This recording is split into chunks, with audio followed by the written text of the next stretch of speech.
एक तरफ सरकार आदिवासियों के कल्याण के बड़े बड़े दावे करती है, तो दूसरी तरफ वनांचल क्षेत्रों में जंगलों में निवास करने वाले बैगा समुदाय के मासूम बच्चे गंभीर बीमारी के चलते तड़प तड़प कर दम तोड़ रहे हैं। बीते 15 दिनों में करीब 7 बच्चों की मौत होना बताई जा रही है। इसके बाद जिला अस्पताल में 45 बच्चों को भर्ती कराया गया है। कुंडेकसा, बोंदारी, कोरका और अन्य ऐसे गांव हैं जहां पर इस समय एक गंभीर इन्फेक्शन के चलते हाहाकार मचा हुआ है। आज इसी मुद्दे को लेकर जब विधायक को जानकारी लगी तो उन्होंने जिला अस्पताल के isolation ward, diarrhoea ward, ICU और एसएनसीयू वार्ड में पहुंचकर बच्चों की स्थिति और सेहत का जायजा लिया। आखिर क्या है बच्चों की गंभीर बीमारी से जुड़ा यह पूरा मामला, विधायक ने इस मुद्दे पर क्या कुछ कहा है और डॉक्टरों के द्वारा किस तरह से जवाब दिया जा रहा है, चलिए आपको विस्तार से दिखाते हैं बीजीटी मीडिया की यह ग्राउंड रिपोर्ट।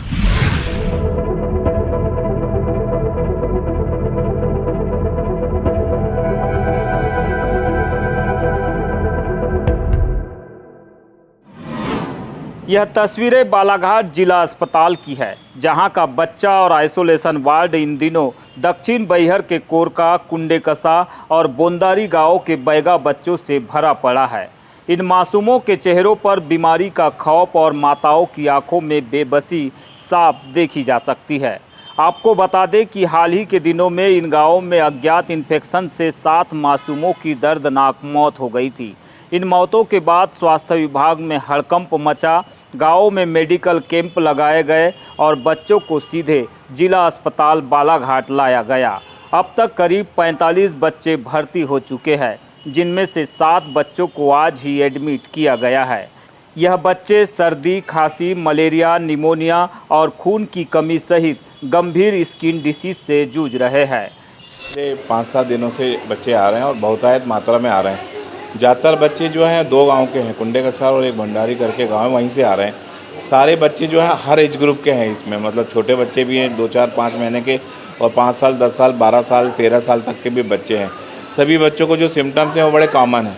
ज़्यादातर बच्चों को सर्दी है, खांसी है, बुखार है और उसके अलावा अपने कुछ स्किन के प्रॉब्लम है, उसको अपन ये बोल सकते हैं स्किन डिसऑर्डर्स हैं। उसमें सारी तरह की प्रॉब्लम है, किसी को खुजली है, किसी को एक्जिमा है, किसी को फंगल इन्फेक्शन है, किसी को फोड़ियाँ हैं। तो ये 4 किस्म के इन्फेक्शन स्किन के हैं। इसके अलावा बहुत से बच्चों को उसमें सर्दी, खांसी, बुखार है, उसमें निमोनिया के सिम्टम्स हमको दिखाई दे रहे हैं, खांस रहे हैं बहुत से बच्चे। सभी बच्चों को हमने इलाज के लिए भर्ती कर लिया। अस्पताल में भर्ती इन बच्चों के इलाज पर शिशु रोग विशेषज्ञ डॉक्टर नीलय जैन ने बताया कि पूरी मेडिकल टीम हालात पर नज़र बनाए हुए है। डॉक्टर जैन के मुताबिक बच्चों में मुख्य रूप से 4 तरह की स्किन डिसीज के साथ साथ सर्दी, खांसी और बुखार वाले इन्फेक्शन के लक्षण पाए गए हैं। पिछले 1 सप्ताह से लगातार बीमार बच्चे अस्पताल में पहुंच रहे हैं और आज ही 7 नए मामले सामने आए हैं। फिलहाल सभी का प्रॉपर इलाज चल रहा है और अधिकांश बच्चों की स्थिति खतरे से बाहर बताई जा रही है। सुबह तक हमारे पास 44 बच्चे थे, उसमें से जो ठीक हो गए उन्हें हमने छुट्टी किया था, लेकिन अभी 7-8 बच्चे फिर आ गए। 7 बच्चों में कुछ 1-2 बच्चों के मलेरिया भी पॉजिटिव आए, उनका सबका ट्रीटमेंट स्टार्ट कर दिया गया है। कुछ बच्चों को खून की कमी थी, उन्हें खून लगा दिया गया है। जिन बच्चों को निमोनिया है उनका हम निमोनिया का ट्रीटमेंट कर रहे हैं। सभी की ज़रूरत के हिसाब से एक्सरे, ब्लड टेस्ट प्रतिदिन हो रहे हैं और अभी तक हमारे यहाँ मतलब पिछले 5-7 दिन में 41 और 7, 48, 50 बच्चे भर्ती हुए हैं। सारे के सारे बच्चे अभी इम्प्रूवमेंट हो रहा है, सुधार हो रहा है, कोई भी अभी फिलहाल गंभीर स्थिति में नहीं। बैगा बच्चों की इस दर्दनाक हालत को देखकर अस्पताल पहुंची विधायक अनुबा मुज्जारे का गुस्सा प्रशासन पर फूट पड़ा। उन्होंने बैगा महिलाओं से चर्चा कर उनका हाल जाना। विधायक ने इसे बेहद गंभीर और संवेदनशील मुद्दा बताते हुए कहा कि लगभग 7 बच्चों की जान जा चुकी है।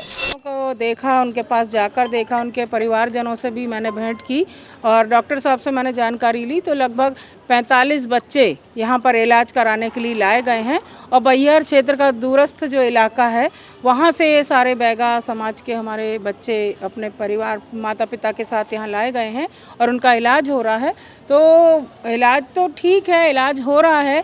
अब बीमारी आई है तो इलाज तो होगा और ये तो जिला प्रशासन की, चिकित्सा विभाग की बहुत बड़ी जिम्मेदारी है कि वो इस तरह से अगर संक्रमित बीमारी से अगर आए हैं बच्चे तो ट्रीटमेंट देना इनकी जिम्मेदारी है, वो कर रहे हैं, ठीक है, अच्छी बात है। लेकिन मेरा ये सवाल प्रशासन से ये है सबसे बड़ा कि आखिर इतनी बड़ी तादाद में बच्चे बीमार हुए कैसे और इतना ज़्यादा इस बीमारी ने इन मासूम बच्चों को घेरा कैसे।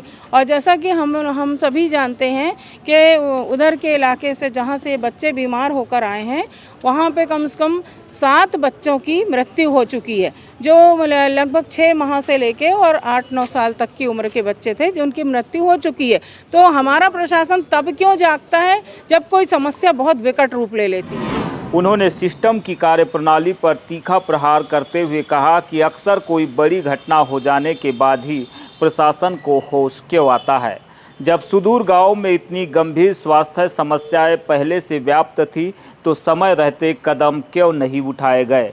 विधायक ने इसे स्वास्थ्य विभाग की घोर लापरवाही करार देते हुए सीधे तौर पर CMHO की जवाबदेही तय करने और कड़ी कार्रवाई की मांग की है। तो मुख्य चिकित्सा एवं स्वास्थ्य अधिकारी की सबसे बड़ी जिम्मेदारी है। आप पूरे ज़िले के मुख्य चिकित्सा एवं स्वास्थ्य अधिकारी हैं, आपके अंडर में सैकड़ों कर्मचारी काम कर रहे हैं। उप स्वास्थ्य केंद्र, सामुदायिक स्वास्थ्य केंद्र, उप स्वास्थ्य केंद्र काम कर रहे हैं ज़िले में। तो आपके क्या कर रहे हैं इतने बड़े सारा जो अमला है आपके पास, या तो आपकी मॉनिटरिंग नहीं है, आपका ध्यान नहीं है, आप जिम्मेदारी अपनी नहीं ठीक से निभा रहे हैं, और या तो फिर ये कहें कि आपका जो अमला है वो आपके अनुशासन में है ही नहीं। यही बात है। तो मैं तो स्पष्ट कहना चाहती हूँ कि मुख्य चिकित्सा एवं स्वास्थ्य अधिकारी उनके ऊपर कार्रवाई होना चाहिए, उनसे सवाल जवाब किया जाना चाहिए, पूरे मामले की जांच होना चाहिए और उनकी जवाबदेही तय करके उन पर कार्रवाई होना चाहिए। विधायक के औचक निरीक्षण ने स्पष्ट कर दिया है कि बीमारी सिर्फ इन बैगा बच्चों को नहीं बल्कि हमारे स्वास्थ्य महकमे के सिस्टम को भी लग चुकी है। सवाल यह है कि कब तक आदिवासियों को इलाज के लिए ऐसे बड़े हादसों का इंतजार करना पड़ेगा। क्या प्रशासन इस मामले में स्वास्थ्य महकमे की कोई जिम्मेदारी तय करेगा या फिर मामला हमेशा की तरह फाइलों में दफन हो जाएगा। कैमरा सहयोगी कमल के साथ BGT मीडिया के लिए बालाघाट से मैं यमलेश वंजारी।